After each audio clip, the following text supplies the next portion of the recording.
carp and the big head carp were in the system when I started back in the early 90s. I believe 95. We started seeing higher numbers, and around 2000 it really jumped up. So I hate to call it a success, but for the fish it certainly was. They did really well.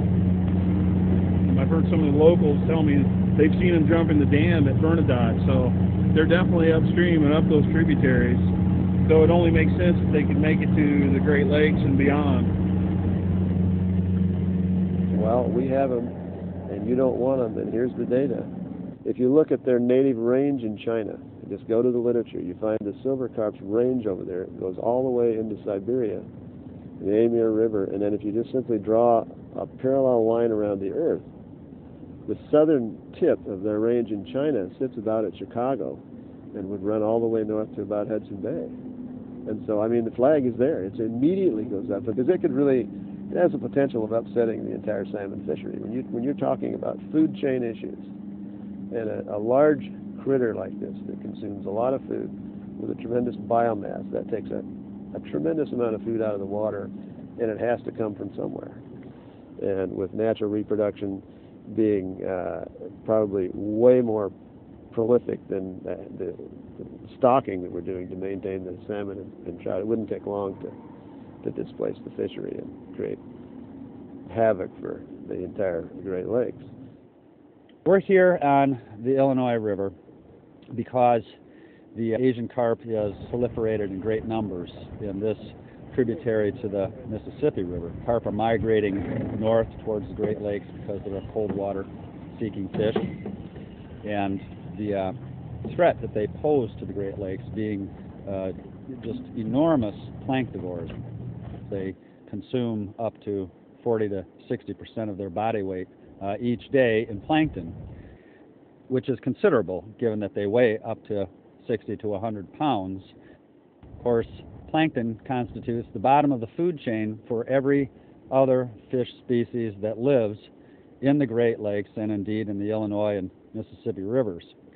We've seen a huge amount of displacement of other species. In fact, 95% of the biomass in the Illinois River where we'll be today is made up of Asian carp. And we're very, very concerned about preventing the passage of this exotic species into the Great Lakes via the Chicago Ship and Sanitary Canal. We have an electrical barrier that's been installed in that canal in an effort to prevent that passage. The Chicago Sanitary and Ship Canal is the only hydraulic connection between the Mississippi River Basin and the Great Lakes. That makes it a very important place in terms of exchange of nuisance species such as the Asian carp. An electrical barrier is desirable because it can restrict the movement of fish, but it doesn't restrict the flow of water or movement of boats in the canal. There are 13 cable electrodes across the bottom of the canal. A DC current is pulsed through those electrodes, creating an electrical field in the water. It is not dangerous either to fish or to people.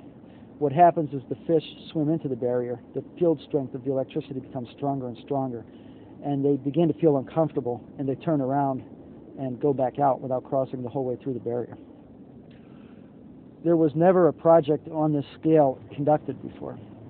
So this is a one-of-a-kind attempt to create a barrier like this.